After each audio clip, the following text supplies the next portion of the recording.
Bismillahirrahmanirrahim. Assalamualaikum warahmatullahi wabarakatuh.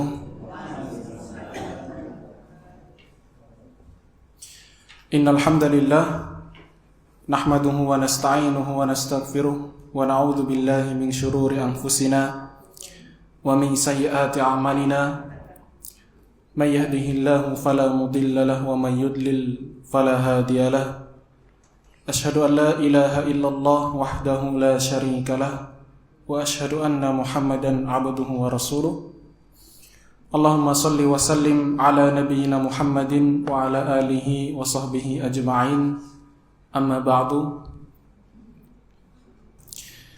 Alhamdulillah, jamaah sekalian yang semoga dirahmati oleh Allah. Kemarin kita pekan sebelumnya sudah mempelajari beberapa bab di dalam agama kita. Kita sudah sampai pada bab tentang sholatul jamaah ya. Ini tentang sholat berjamaah. Mengingat kemarin yang hadir ya, itu tidak begitu banyak. Mungkin sedikit diulang kembali apa yang sudah disampaikan agar materi-materi yang tertinggal ini dapat kita ketahui, gitu ya. Kita masuk ke poin yang pertama dari sholat berjamaah, yaitu tentang hikmah disyariatkannya salat berjamaah. Di sini penulis mengatakan bahwa salatul jamaah, salat berjamaah adalah i'lam atau pemberitahuan, wa i'lanun dan pengumuman atau menampakkan, wa iqrarun bi syahadati tauhid dan ikrar syahadat tauhid min jami'il muslimin, dari seluruh kaum muslimin, kulla yaumin, setiap hari.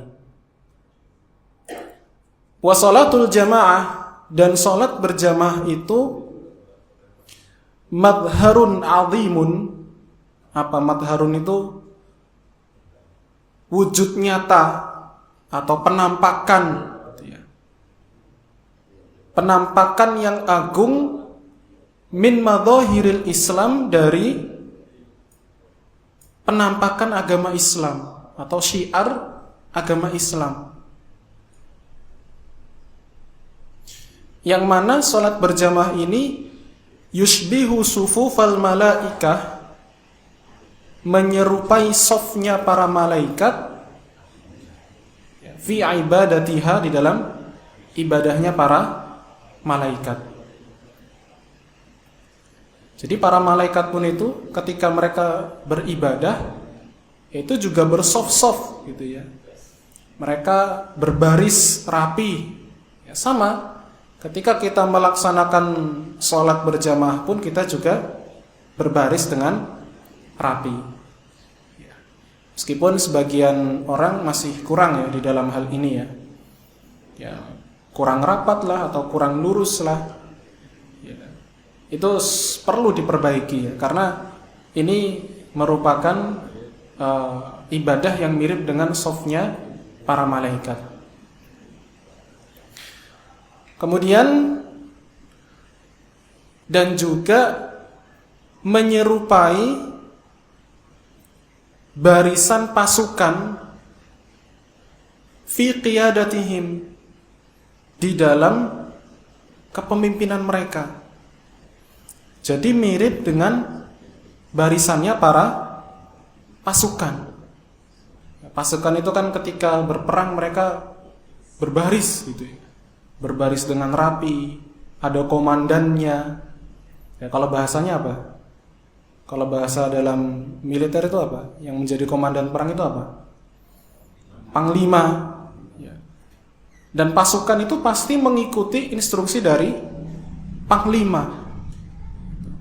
Ya, demikian pula sholat jamaah pun sama. Ya, imamnya bergerak, baru makmumnya mengikuti. Ya. Bukan makmumnya justru malah menyalahi imamnya. Imamnya belum rukuk, dia sudah rukuk duluan. Nah, ini tidak cocok ya.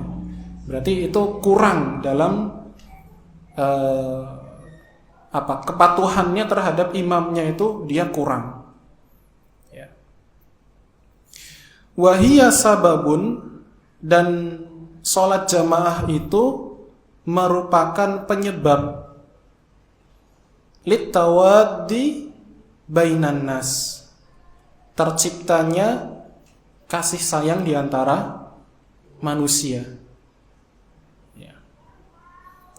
Asalkan tadi ya, ketika sholat berjamaah itu betul-betul kita itu mau tertib gitu ya, mau menjalaninya dengan baik, softnya rapi gitu ya, kemudian pakaiannya baik, kemudian mengikuti imamnya, tidak mendahuluinya ya.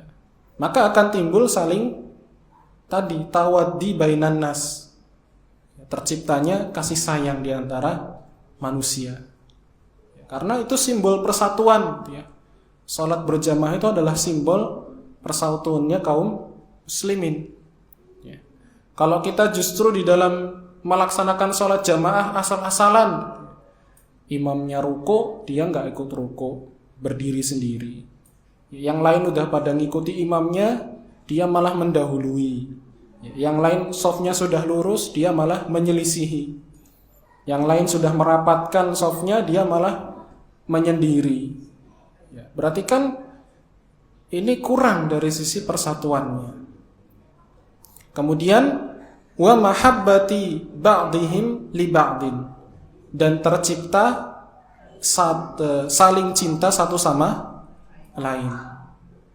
Ya, karena berkumpul gitu ya, mengikuti arahan imam. Wa ta'arufihim, dan saling mengenal. Wa tarahumihim, dan juga saling mengasihi.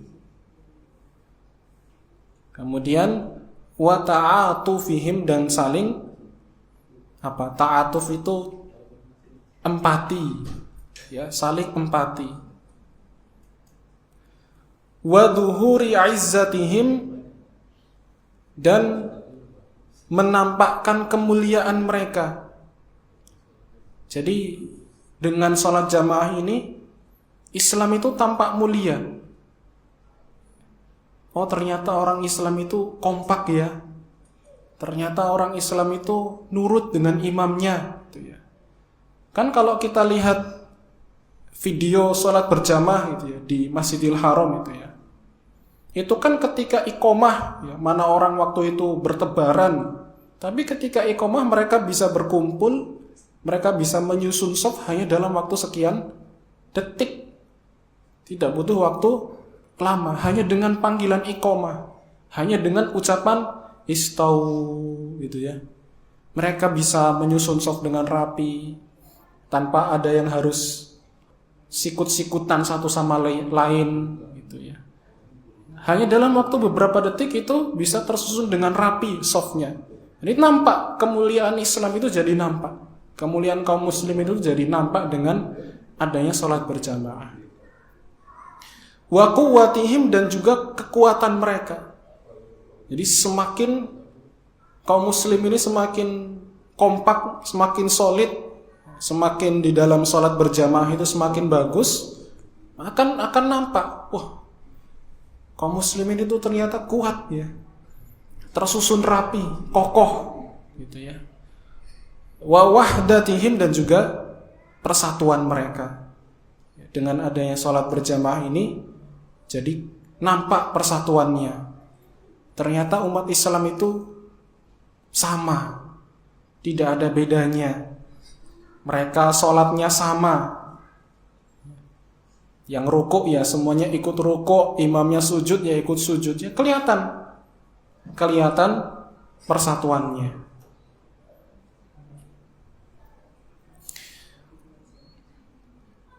Nah, di sini disebutkan di dalam surah At-Taubah ayat 71 bahwa Allah Subhanahu wa taala berfirman, "Wal mu'minuna wal mu'minatu ba'duhum awliya'u ba'd." Mukmin laki-laki dan mukmin perempuan, ya. Kaum mukmin laki-laki dan kaum mukmin perempuan itu adalah aulia. Apa aulia itu? Kekasih, saling mengasihi satu sama lain, saling loyalitas satu sama lain.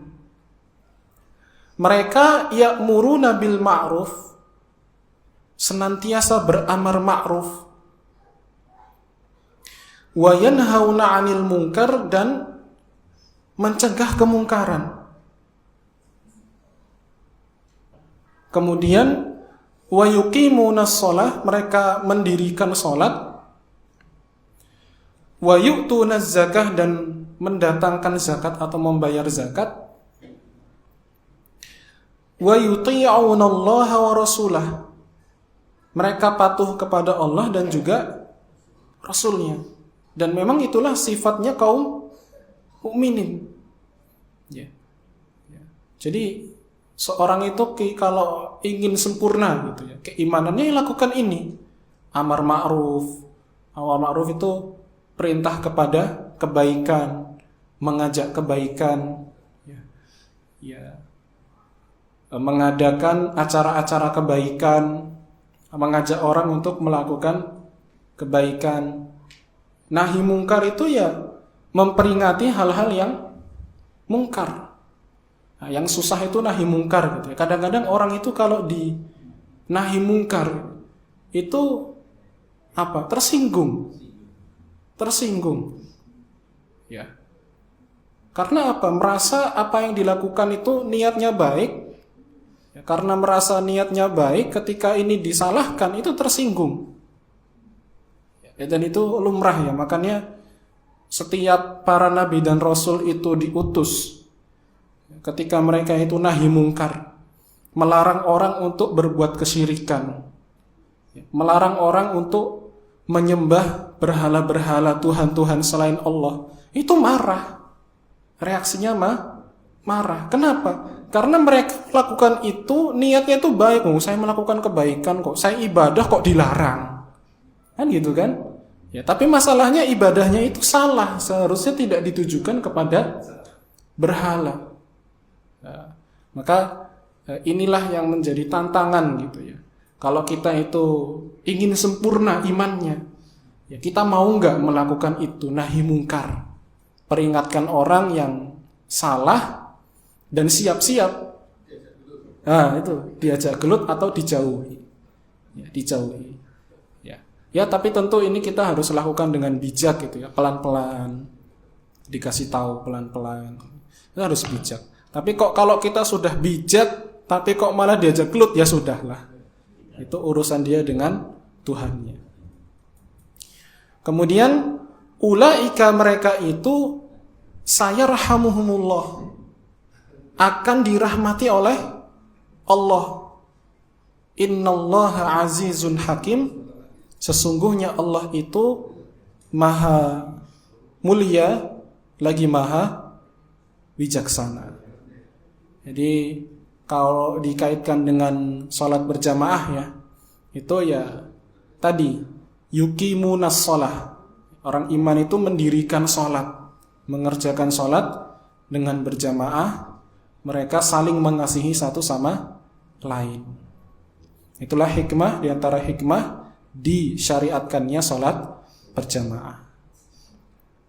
Nah, kemudian yang kedua, di sini penulis menyebutkan juga berkaitan dengan a'dhamu ijtima'atil muslimin, yaitu tentang perkumpulan-perkumpulan besar kaum muslimin, yaitu perkumpulan-perkumpulan besar kaum muslimin. syara'allahu lil muslimina, Allah mensyariatkan kaum muslimin al-ijtima'a fi awqatin ma'lumat. Allah Subhanahu wa ta'ala mensyariatkan kaum muslimin untuk melakukan perkumpulan di waktu-waktu yang telah diketahui. Jadi ada semacam ibadah yang disyariatkan di dalam Islam itu, yang di situ merupakan perkumpulan. Apa contohnya? Minha ma yakunu fil yaumi wal lailah. Ada yang perkumpulan itu dilakukan sehari semalam. Maksud bukan sehari semalam, tapi di dalam satu hari satu malam itu ada beberapa perkumpulan gitu ya. Contohnya apa? Kas sholawatil khamsi, seperti sholat 5 waktu. Jadi ketika sholat 5 waktu itu adalah salah satu momen di mana kaum muslimin itu berkumpul, sama-sama beribadah menyembah kepada Allah, sama-sama melakukan ritual yang agung di mana kita itu bersujud merendahkan diri di hadapan Allah. Wa minha ma yakunu fil usbu'. Ada juga perkumpulan yang dilakukan itu sepekan sekali. Contohnya apa? Di sini disebutkan kal jum'ati, seperti Jumatan. Kita berkumpul gitu ya. Ada khutbah, mendengarkan nasihat. Ya, maka ketika ketika Jumatan ini ya sebaiknya kita laksanakan Jumatan dengan baik. Karena itu adalah momen di mana kita berkumpul untuk mendengarkan pencerahan, untuk mendengarkan pelajaran. Nah, kok kalau waktu Jumatan tidur, ya nggak dapat apa-apa. Ya. Dapat pahalanya yang sedikit, dapat pahala pun dia sedikit, atau bahkan hanya menggugurkan kewajiban. Ya. Itu kalau saya pertama kali khutbah di sini tuh melihat 70% itu tidur. Iya, hampir 70% itu tidur. Ya. Hampir setengahnya lebih. Ya. Makanya saya coba pendekatan khutbahnya agak teriak, agak marah-marah. Itu melotot semua itu. Tapi kalau yang khutbah lembut kayak Pak Seno itu saya lihat pada tidur. Iya Pak? Siapa Pak?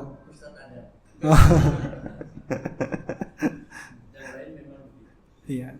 Ini sangat disayangkan karena ini adalah waktu perkumpulan kita untuk mendengarkan nasihat gitu ya. Agar hati kita itu selama sepekan gitu, di mana kita selama sepekan tuh berjibaku dengan dunia, itu diredam, disiram kembali dengan cahaya iman, dengan nasihat. Maka jangan sampai tidur itu ya, jangan sampai tidur. Wa minha ma yakunu fis sanati marratain. Ada juga yang 1 tahun 2 kali. Apa itu? Kal'aida ini fi kulli baladin, yaitu 2 hari raya.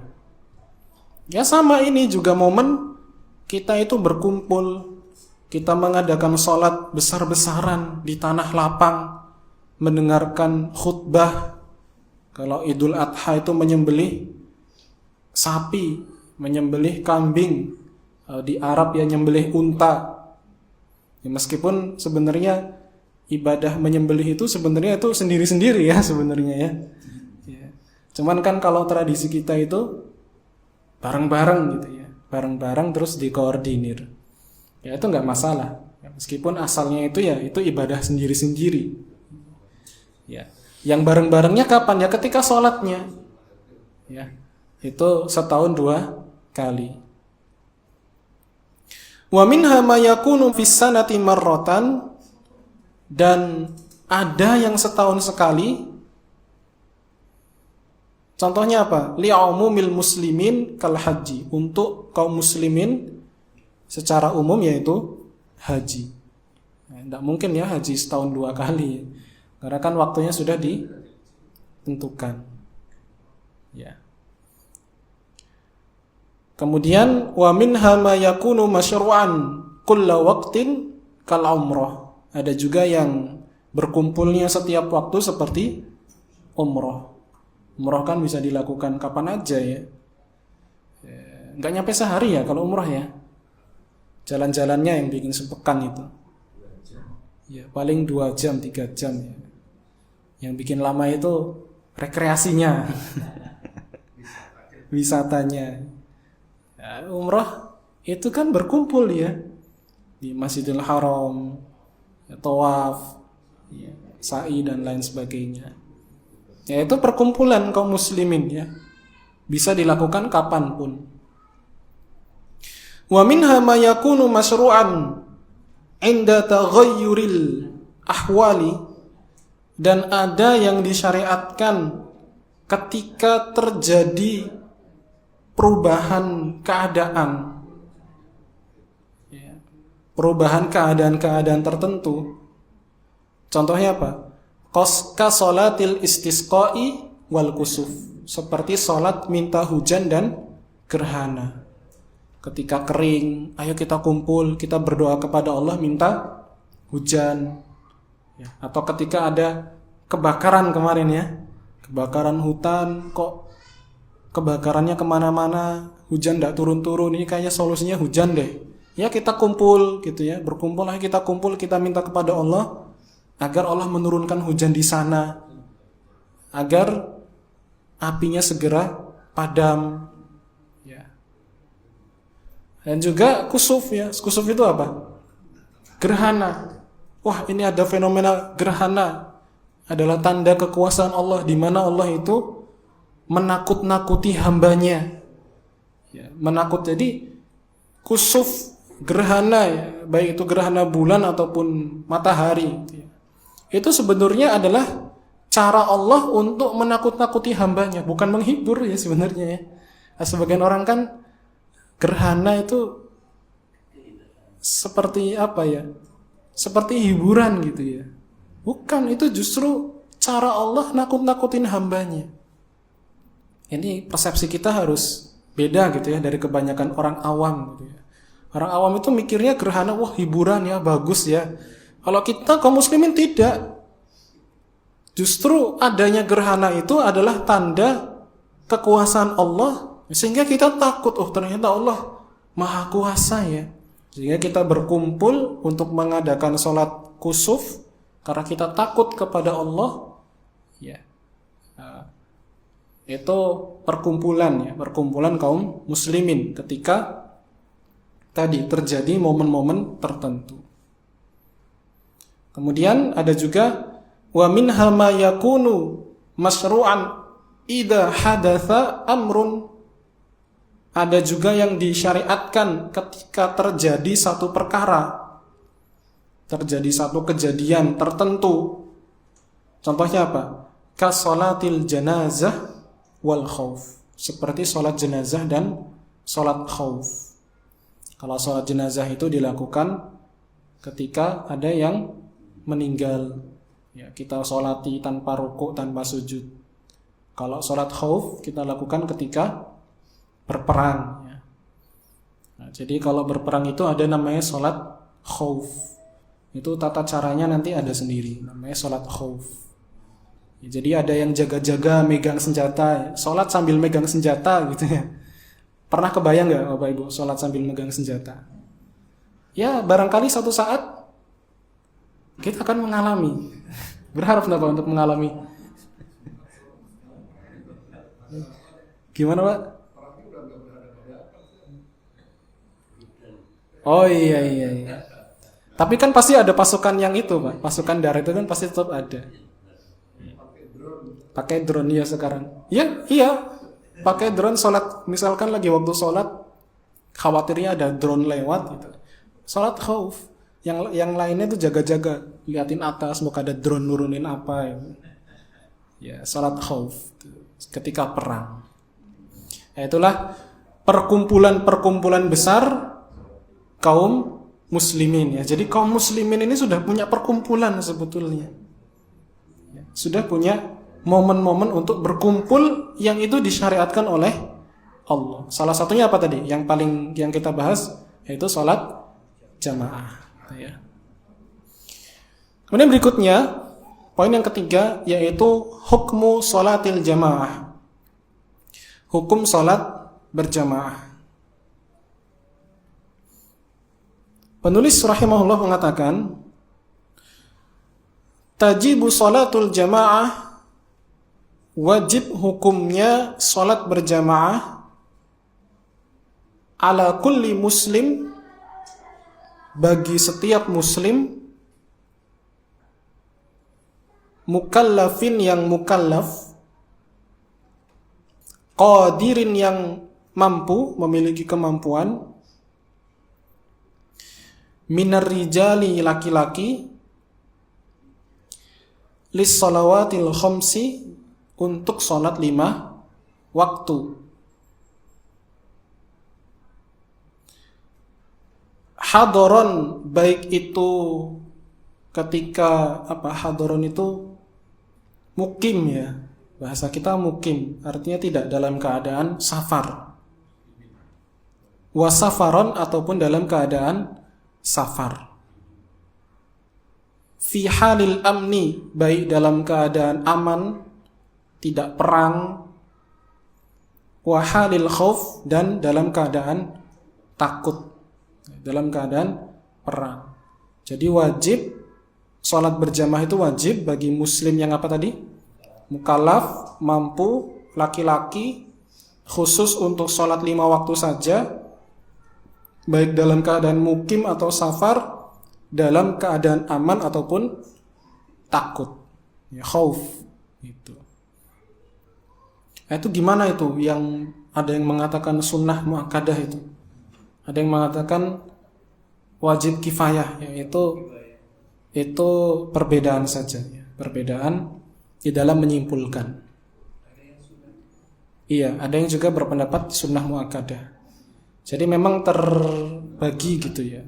Terbagi menjadi 3 pendapat, itu yang populer itu ya.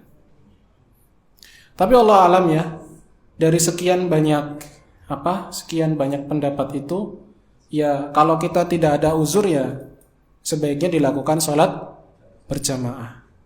Ya meskipun cuman berdua gitu ya, meskipun cuman berdua gitu.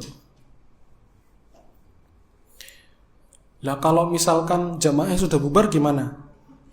Ya kan bisa minta orang lain gitu kan, atau sama anaknya kah, atau sama siapa gitu ya. Yang penting tadi dia melakukan sholat secara berjamaah.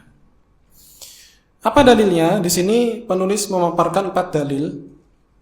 Pertama di surat An-Nisa ayat 102. Ini cukup panjang, tidak usah saya terangkan ya. Karena surah An-Nisa ayat 2 ini intinya berbicara tentang sholat khauf. Ini sholat dalam keadaan perang. Nah, maksudnya apa? Maksudnya adalah ketika perang saja itu masih dianjurkan atau disyariatkan sholat berjamaah. Apalagi dalam keadaan tidak khauf, tidak takut, dalam keadaan aman. Jadi memang surah An-Nisa ayat 102 ini dijadikan dalil khususnya dari kalangan mazhab Hambali gitu ya. Bahwa bagaimana mungkin sholat jamaah itu nggak wajib, wong dalam keadaan khauf saja itu disuruh faltakum ta'ifatum minhum ma'aka.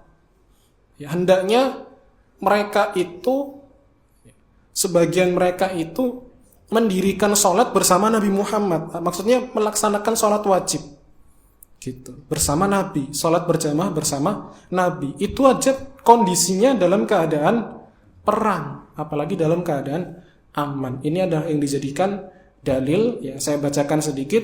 Di sini disebutkan wa idza kunta fihim fa aqamta lahumus sholata faltaqum ta'ifatum minhum ma'aka.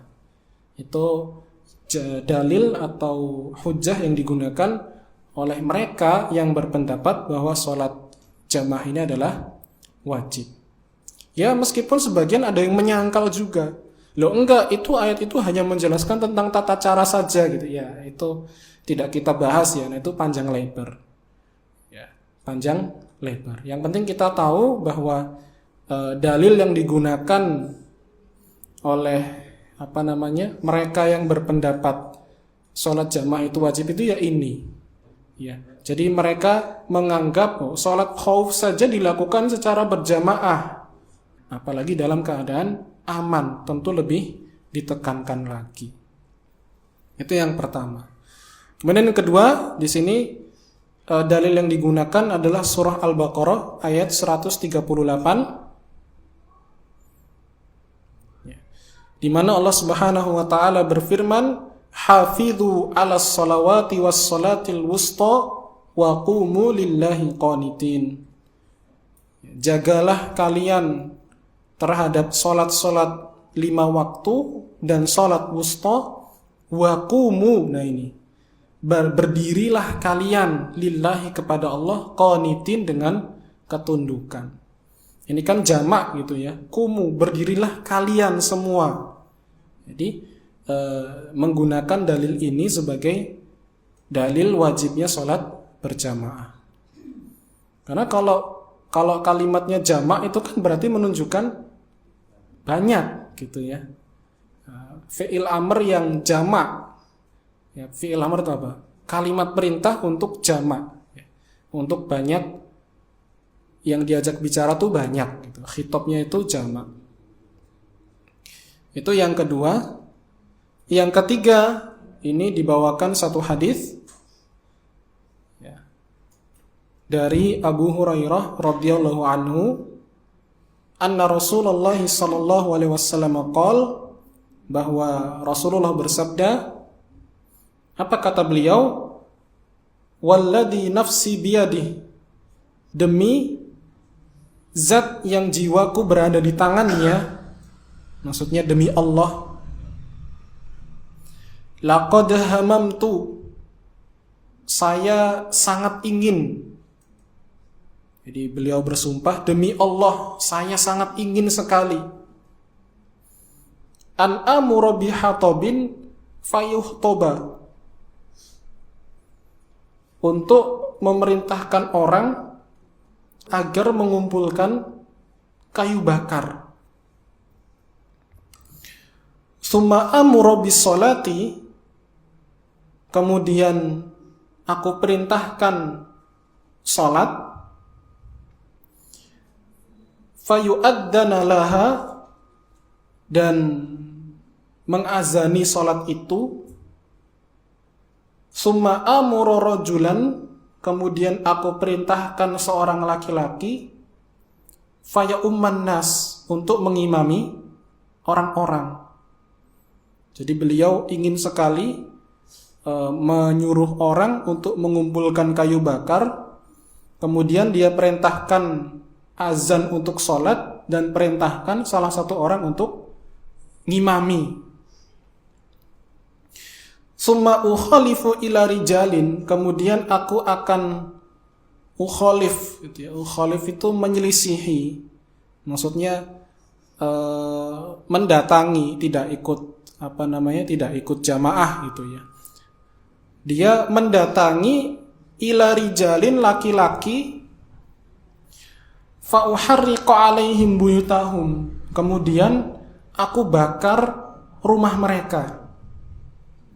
Artinya Nabi ingin sekali membakar rumahnya orang-orang yang tidak keluar untuk mengikuti sholat jamaah gitu ya.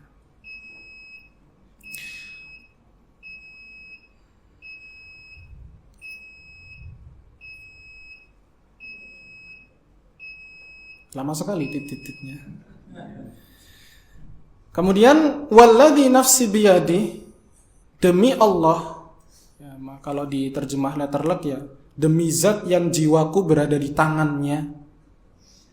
Lau ya'lamu ahaduhum, seandainya salah seorang di antara mereka mengetahui, ya, seandainya mereka tahu gitu ya,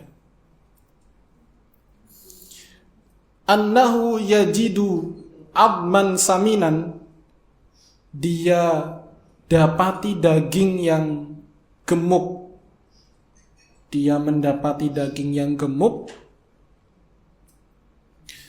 au mirmata ini, atau 2 mirmah. Mirmah ini apa ya?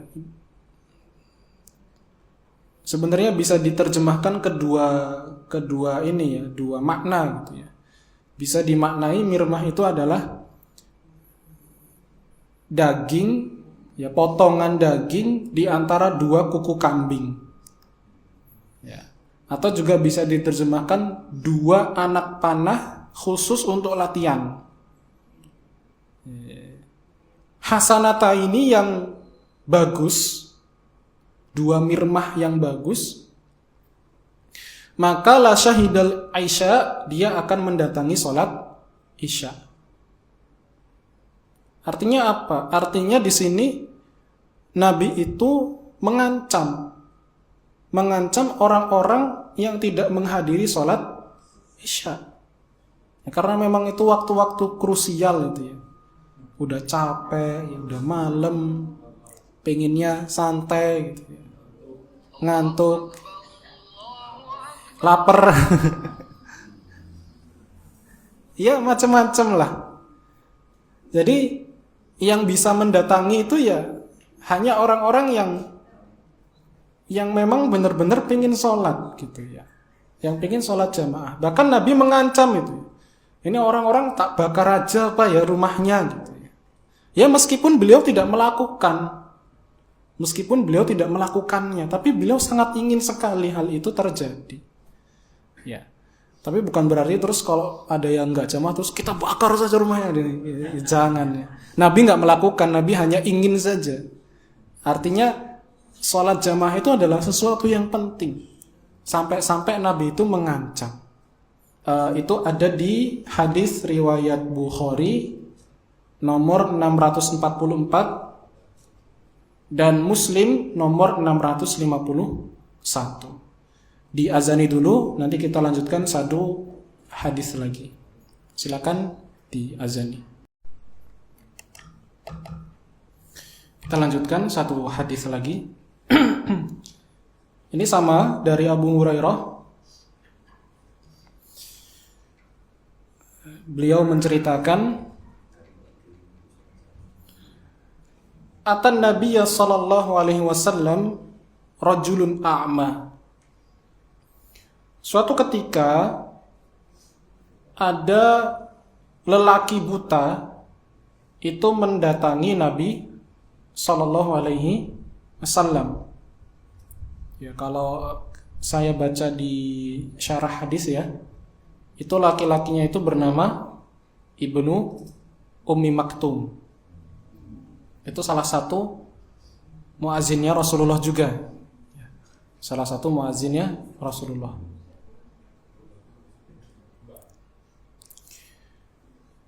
Kemudian faqala, dia laki-laki itu berkata,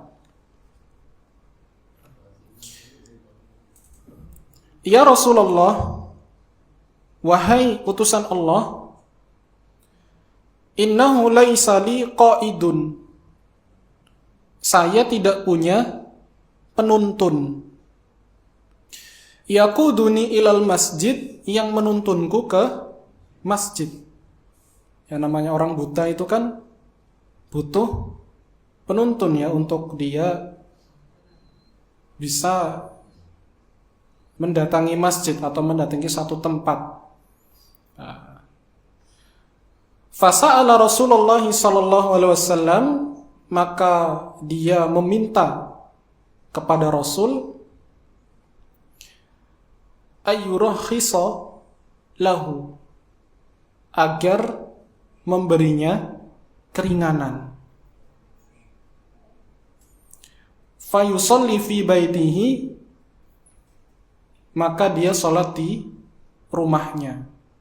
Jadi dia datang, dia mengadu, Rasulullah, gini, saya kan tidak punya penuntun, ya susah lah kalau datang ke masjid gitu. Itu bahasa kita ini, bahasa kita.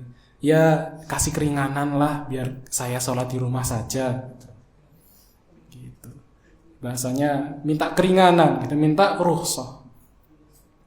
Maka farakhasalahu, Rasulullah memberikan keringanan. Akhirnya ya sudah disetujui oleh Nabi. Tetapi falamma walla, ketika laki-laki itu berpaling, ya, pergi, ya, selesai dikasih rukhsah, kemudian dia pergi meninggalkan Rasulullah, maka da'ahu, Nabi memanggilnya, tunggu dulu sini, gitu ya. Bahasa kita begitu. Faqala, kemudian beliau bersabda, hal tasma'un nida'a bis-shalah, kamu dengar azan enggak? Itu kata para ulama itu ada berbagai kemungkinan ya. Kenapa kok awalnya dirukhsah terus kemudian dipanggil lagi? Ada yang mengatakan baru Nabi itu dikasih wahyu gitu ya. Ya macam-macam lah, ada berbagai kemungkinan. Ya. Nabi tanya gitu, kamu dengar azan enggak? Kemudian laki-laki tadi berkata, na'am, iya. Maka Rasulullah bersabda, fa'ajib. Maka ajib itu penuhilah, jawablah. Ya. Kalau kamu dengar azan, ya jawablah azan itu. Dengan cara apa ya? Dengan cara mendatanginya. Ya. Dan ini lagi-lagi ya, para ulama itu selalu berbeda ya di dalam memahami satu teks hadis. Ada yang memahami fa'ajib itu ya harus gitu ya, harus didatangi. Ya. Harus, artinya sebelumnya Rasulullah memberi rukhsahnya itu diganti. Karena dia dengar azan, dia harus mendatangi azan itu. Ada juga yang memahami hendak rukhsahnya tuh enggak diganti. Maksudnya fa'ajib itu ya lebih baik kamu datang. Kalau kamu dengar azan ya sebaiknya kamu datang. Jadi, tapi kembali lagi ya, yang namanya perbedaan itu kita bukan berarti terus kok mencari-cari celah gitu ya. Tapi ya kita sebisa mungkin kalau memang tidak ada uzur ya dia datang ke masjid gitu kalau tidak ada uzur. Toh pahalanya juga besar gitu kan. Kecuali ada uzur yang menghalangi dia untuk ke masjid. Nah, itu nanti apa saja uzurnya nanti disebutkan, masih jauh, masih ada beberapa poin berkaitan dengan uzur. Masih ada 1, 2, 3, 4, 5, 6, 7, 8, 9, 10 ya, 10 poin lagi. Ya. Intinya seperti itu. Nah, kalau kita pakai logika itu ya, logikanya orang-orang yang berpendapat bahwa sholat berjamaah itu wajib gitu ya. Mereka itu memahami dari hadis ini bahwasanya orang buta saja loh. Orang buta saja kalau dengar azan itu tetap Nabi perintahkan untuk ke masjid. Padahal dia buta, tidak ada yang nuntun. Ya. Apalagi yang tidak buta dan punya kendaraan. Itu pemahamannya gitu, logikanya tuh begitu, logika fikihnya tuh begitu. Ya. Sehingga disimpulkan dari pemahaman itu bahwa yang namanya sholat jamaah itu harus ke masjid dan itu hukumnya adalah wajib. Ya. Dan ini tentu khusus bagi laki-laki sebetulnya ya, khusus bagi laki-laki. Karena ada juga beberapa dalil yang menunjukkan bahwa perempuan itu tidak wajib mendatangi masjid. Tapi seumpama mereka datang ya izinkan saja. Syaratnya kemarin ya sudah disampaikan, apa syaratnya? Ma'asatritami, tutup aurat, Kemudian dianjurkan masuk di pintu khusus dan lain sebagainya. Itu kemarin sudah ya. Ya, itu oh iya, daripada nonton drakor ya. Ya, dan biasanya kalau di masjid itu kan biasanya lebih tepat waktu ya daripada di rumah. Kalau di rumah kan kadang-kadang pinginnya nantilah, gitu. Ditunda-tunda akhirnya kebablasan, ketiduran atau apa gitu, lupa waktu sehingga malah ya tadi melalaikan jatuhnya. Ya.